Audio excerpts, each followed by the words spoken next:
Here is the next part of your story, fully formatted and adapted for English TTS voiceover narration.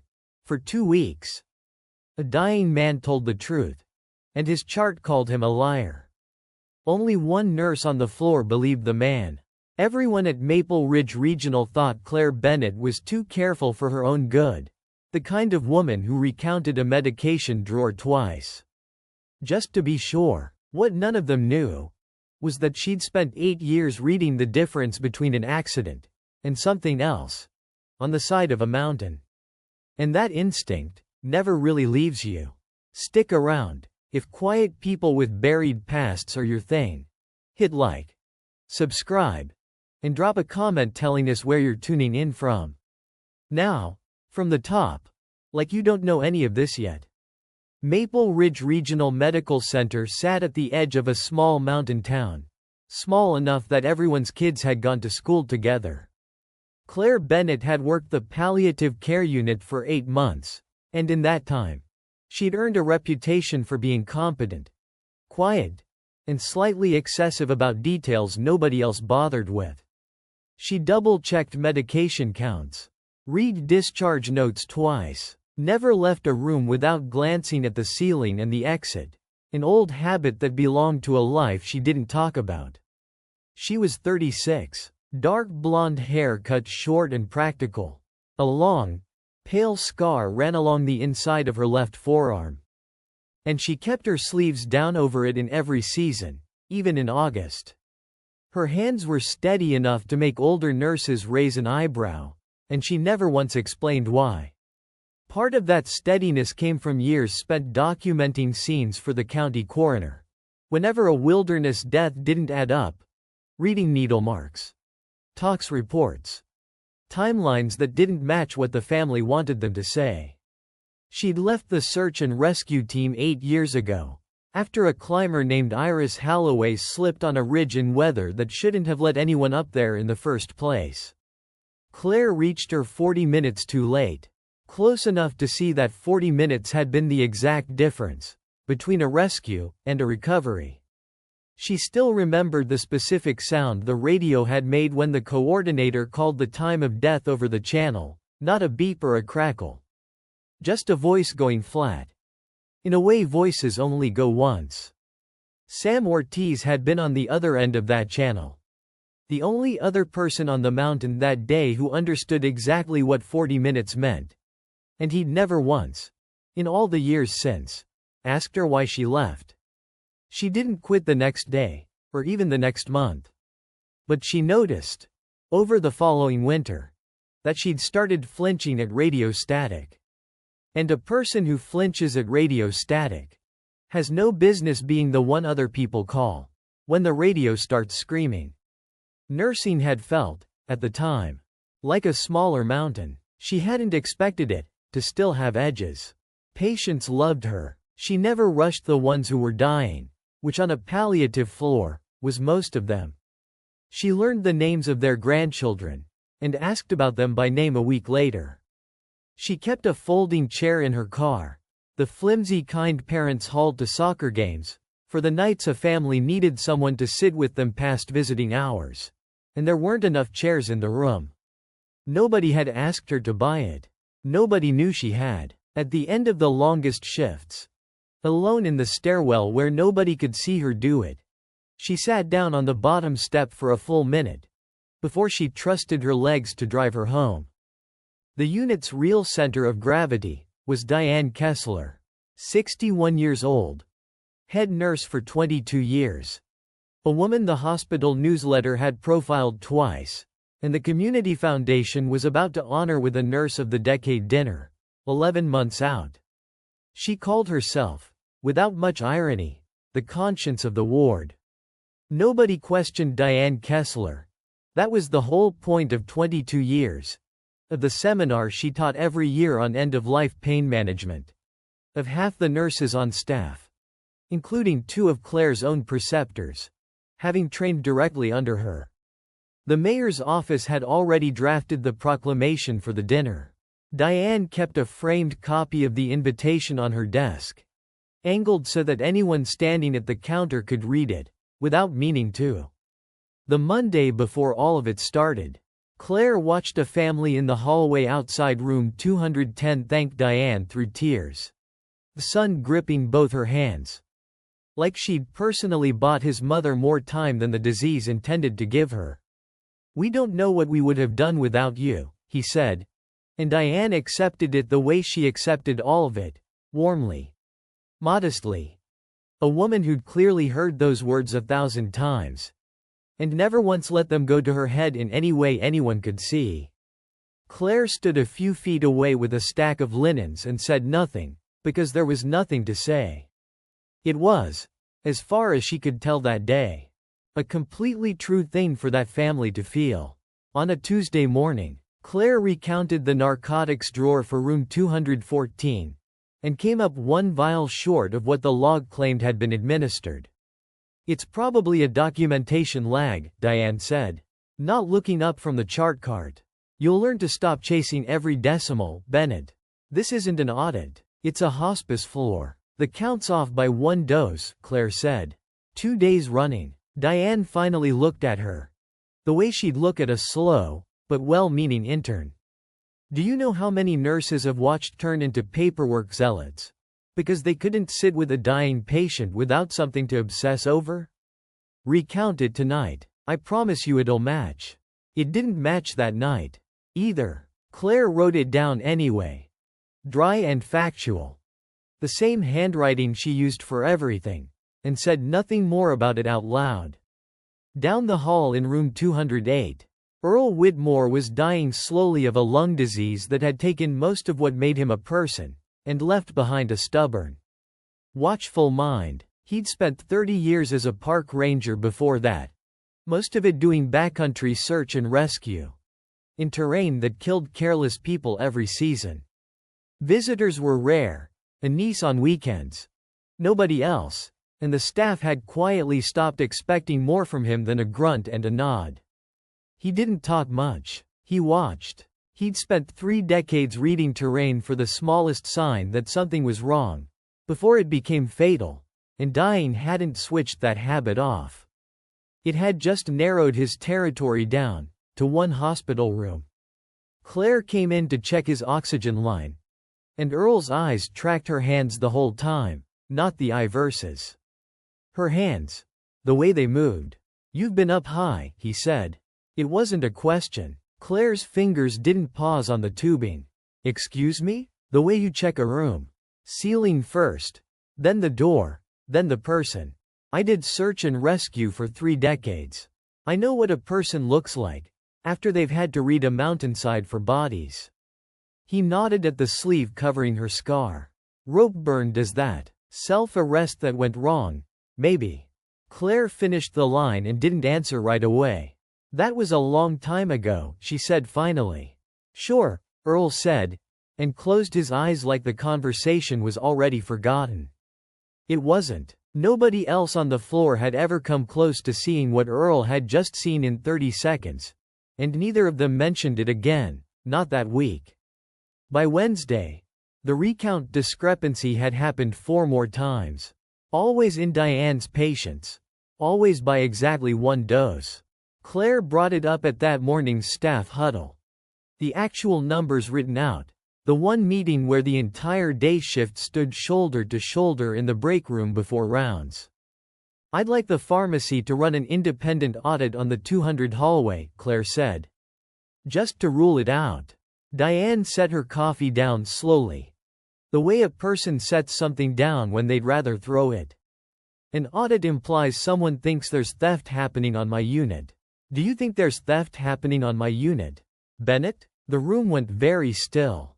15 people who had built their careers around not being the one who challenged Diane Kessler suddenly found their shoes very interesting. "I think the numbers don't match," Claire said. "That's all I'm saying." "What you're saying," Diane said, "is that after 22 years of caring for the dying in this town, you'd like everyone in this room to wonder if I'm a thief. Say what you actually mean next time, or don't say it at all." She turned back to the group like the matter was closed, and for everyone else in the room, it was. Diane brought 2 new hires on afternoon rounds, and stopped at the nurse's station specifically to make a point of it. "This is Nurse Bennett," she told them, not lowering her voice. Wonderful with patience. Allergic to the idea that inventory logs sometimes have rounding errors. Watch and learn what happens when you let a spreadsheet become your personality. The new hires laughed. One of them a young nurse named Sophie Ramos, who'd only been on the floor 3 weeks, and badly wanted to be liked by the woman running it. Another intern, standing at the back, didn't laugh. She looked at Claire for half a second too long. The way people do when they suspect a joke has landed on the wrong person. And then looked away rather than say so. "Mr. Castellano's pain score hasn't moved off an 8 in 2 days, Claire said. "His chart says he's getting the full dose on schedule. Terminal pancreatic patients don't always respond the way the textbook says they should," Diane said. "That's not a discrepancy, Bennett. That's dying. One more time you second-guess my orders in front of new staff, and we'll be having a very different conversation with administration. Are we clear?" "Yes," Claire said, and went back to work. She noticed other things that week that she didn't say out loud. Diane's hands had started to shake in the mornings, small and constant, blamed on age and unquestioned. Because nobody wanted to be the one who suggested a beloved 61-year-old nurse might be anything less than fine. Diane disappeared into the medication room alone more than the schedule required, sometimes for 10, 15 minutes at a stretch, and came out each time a little steadier. Claire had spent enough years reading bodies under stress to know what that pattern usually meant. She didn't say it, not yet. Some conclusions, you don't speak out loud until you can prove them. That evening, Sophie caught up with her at the med cart, still riding the high of Diane's approval. "She's kind of intense, but she's the best nurse on this floor. Everybody says so. She's been the best nurse on this floor for 22 years, Claire said. Not unkindly. That's a long time for anyone to go unquestioned. For a moment, she almost said the rest of it out loud, that maybe 8 years away from a life that trained her to see disaster in every shadow had left her seeing disaster where there wasn't any. That Diane had 22 years in a room full of grateful families on her side. And all Claire had was a count sheet. And a habit of not trusting things that seemed too settled. She let it stay unsaid. Sophie didn't know what to do with the part Claire did say, so she laughed it off and went back to her rounds. Diane had spoken at her nursing school's graduation, and 3 weeks in, Sophie still measured her own competence against Diane's approval. Claire's quiet objections looked, from where Sophie stood, like jealousy dressed up as diligence. Claire worked late, checked Mr. Castellano twice more than the chart required, and found him gray and sweating, guarding his abdomen, moaning even in his sleep. She sat with him a few minutes, adjusted his pillow, kept her voice low. "Where's it worst, Robert?" "Everywhere," he said, eyes still closed. "Feels like it never comes. The medicine, I mean, they say I got it an hour ago." His hand found the blanket and gripped it instead of her sleeve. Like he didn't want to trouble her with the weight of his own hand. "Maybe it just doesn't work on me anymore." "Maybe," Claire said, and didn't believe it, and didn't say that part out loud, either. His chart, signed by Diane 2 hours earlier, read, "Morphine administered. Patient resting comfortably." Neither half of that sentence matched the man in the bed. That night, from her car in the parking lot, Claire called a number she hadn't used in over a year. It rang twice before Sam Ortiz picked up, sounding like a man who assumed nobody called him at 10 p.m. for good news. "I need a second opinion from someone who won't laugh at me," she said. "Not officially. Not yet. Just tell me if I'm seeing a pattern, or if I've lost the thread." She read him the numbers. He didn't laugh. "That's not rounding error," Sam said. "That's a pattern with a signature. Keep the log. Don't confront anyone alone." She didn't tell him she already had, twice, and lost both times. By Friday afternoon, Robert Castellano's pain had stopped being a symptom anyone could explain with cancer alone. His blood pressure had dropped to 90/50. His skin had gone clammy and pale. And he was clutching at his chest now. Not just his stomach. Breathing in short, shallow pulls, the morphine dose supposedly keeping him comfortable. Did nothing to touch. Sophie was the one who found him first, on a routine vitals check, and came out of the room already talking too fast. His pressure's dropping. He wasn't like this an hour ago. He's crashing, Claire said, pulling the curtain back. She pushed her sleeves up past both elbows without thinking about it. The old scar catching the light in the open. For the first time since Earl had guessed at it in the dim of room 208. Diane came in fast, and her hands were shaking badly enough now that she fumbled twice trying to open the chart on the rolling cart. Her pupils were pinpoint, sweat beaded on her upper lip. The room wasn't warm. Increase the morphine, Diane said.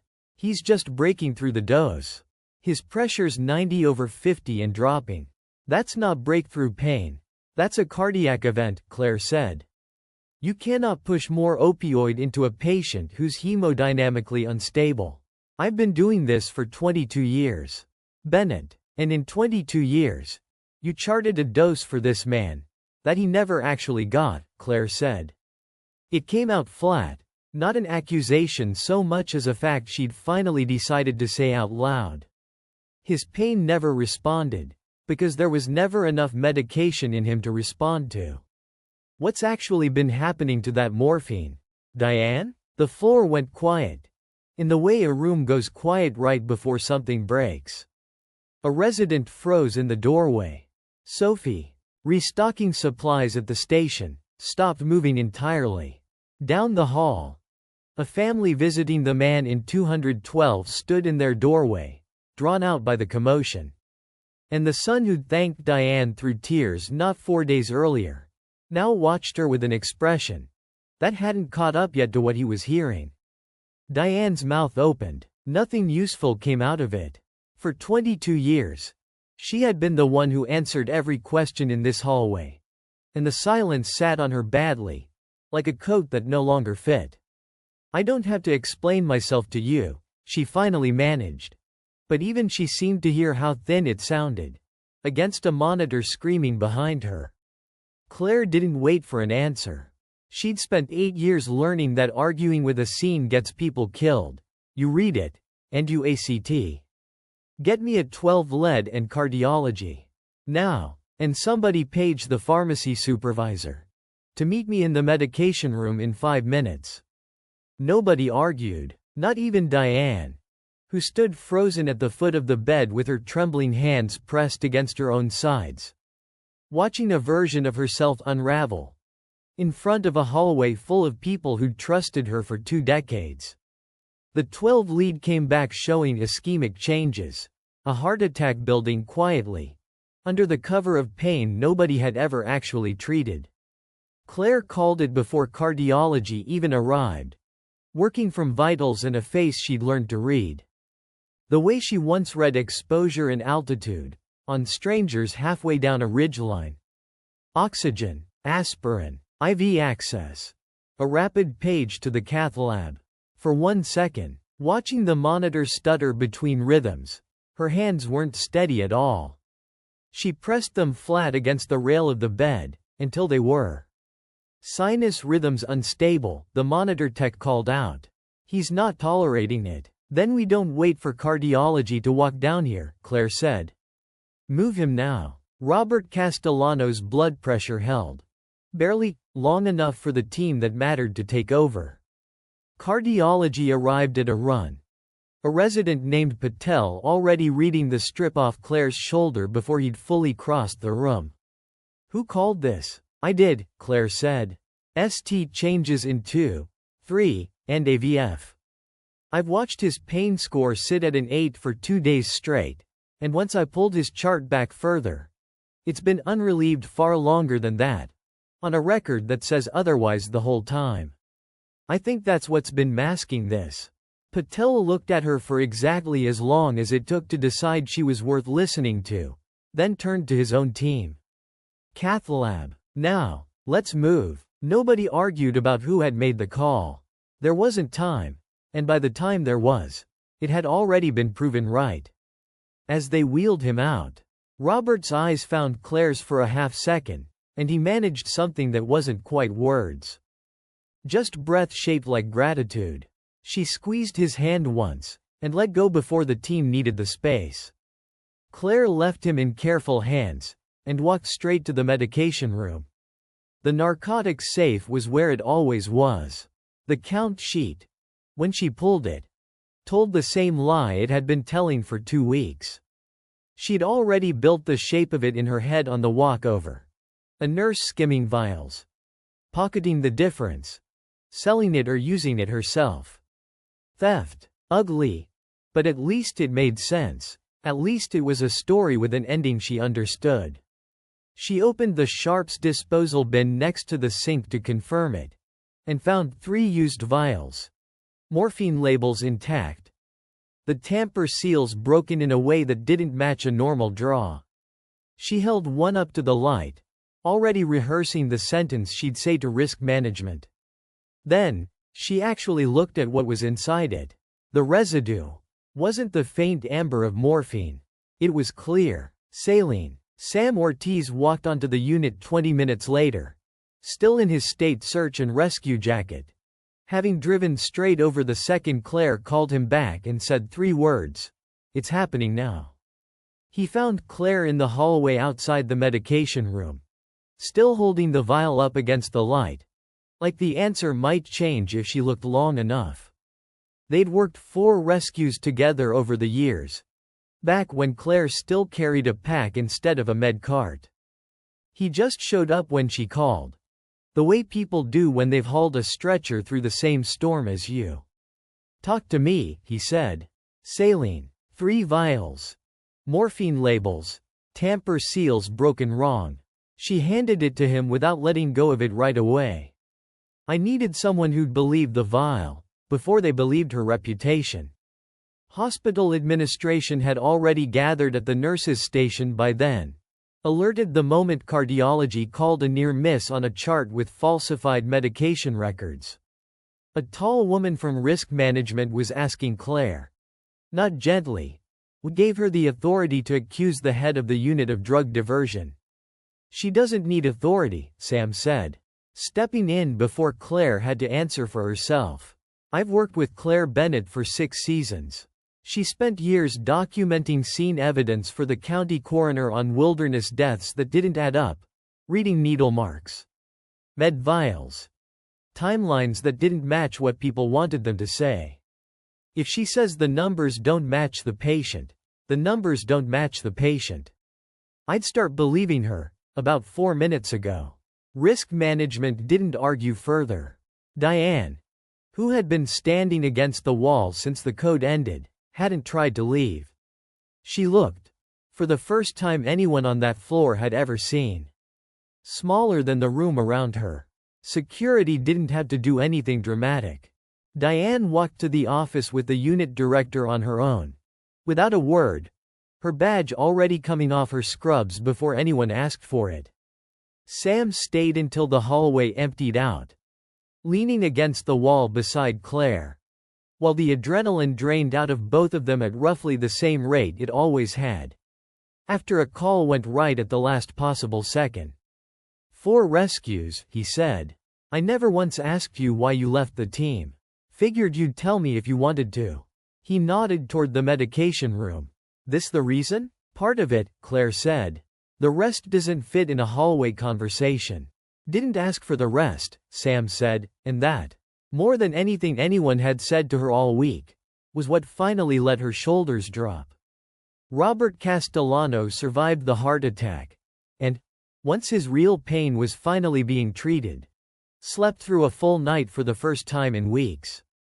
His daughter found Claire at the nurse's station the next morning, and just held onto her arm for a long moment, not saying anything either, which somehow said enough. He lived another 11 weeks after that, comfortable in a way the chart had only ever pretended he was, and told anyone who'd listen that the quiet nurse had given him back nights he thought he'd already lost. Diane Kessler lost her license within the month. Once the state board's investigation confirmed what the vials had already shown, over a year of diverted morphine, replaced with saline, logged as administered to patients who could no longer defend their own comfort. Investigators pulled 22 years of records before they were done, cross-referencing every unexplained pain spike against her shift schedule. And the pattern held up further back than anyone on the floor wanted to believe. The Nurse of the Decade dinner was quietly cancelled. Nobody at the hospital wanted to send out that particular correction to the community newsletter, so it simply never ran. The framed invitation disappeared from the desk sometime in the same week, and nobody asked where it went. Before she left the building for the last time, Diane found Claire alone at the med cart. "I never thought of myself as someone who stole from people," she said quietly. "I just couldn't stop once I started. It's a strange thing to know you're the problem, and still not be able to put it down." Her hands were still shaking, but there was nothing left to blame it on now. 22 years. And I kept telling myself I'd earned the right to be tired. I don't know when tired turned into this. Claire didn't offer forgiveness, because it wasn't hers to give. And she didn't offer condemnation either, because Diane had already done that work herself. Standing in a hallway with her badge coming off before anyone asked. The patients still needed the truth. "More than they needed you to be fine," she said. "That's the only part one couldn't let go of." Diane nodded. Like that was fair, and didn't wait for anything more. Claire didn't have anything more ready, anyway. Sophie Ramos spent the next week pulling old inventory logs without being asked, cross-referencing dates until the pattern was airtight enough for the state board to move fast. She found Claire afterward, and admitted, quietly, that she'd laughed along with Diane more than once at Claire's expense, and that she was ashamed of how easily she'd decided competence and seniority meant someone couldn't be wrong. "You said something on my first week," Sophie said, "about it being a long time for anyone to go unquestioned. I laughed it off in the break room 5 minutes later." Claire told her the only thing worth telling her: start double-checking the people everyone already trusts. That's where it actually matters. Within a month, the unit adopted a 2-nurse verification requirement for every opioid draw. No exceptions, regardless of who was signing, and Sophie was the one who volunteered to run the training on it. Earl Whitmore died 6 weeks later. Peacefully. With real medication in his system and Claire in the room. His last clear sentence to her, 3 days before, had been about the mountains, asking, half joking, if she ever thought about going back up. She told him she liked it better down here now, where the falls were slower, and there was still time to catch someone before they hit the ground. He said that sounded about right, and closed his eyes, and didn't ask again. A new head nurse took over the unit within the month. A quiet man from the ICU who asked Claire, in his first week, to help redesign the medication verification process from the ground up. She said yes, and for the first time in 8 months, being careful stopped feeling like something she had to apologize for. Claire kept working the same floor, in the same sleeves, checking the same ceiling tiles out of habit. Nobody ever explained to her satisfaction. Nobody threw her a dinner. She didn't want one. Some evenings, walking to her car past the Community Foundation's banner still advertising a dinner that would never happen, she thought about Iris Holloway, and about 40 Minutes, and about how some mountains just look like hospital hallways now. 22 years had bought Diane Kessler the benefit of every doubt in that building, right up until one nurse who used to read mountainsides for the truth decided a number didn't lie, no matter how long everyone else had trusted the person standing next to it. Ask yourself, who in your life has gone unquestioned for so long that you've stopped checking their work at all?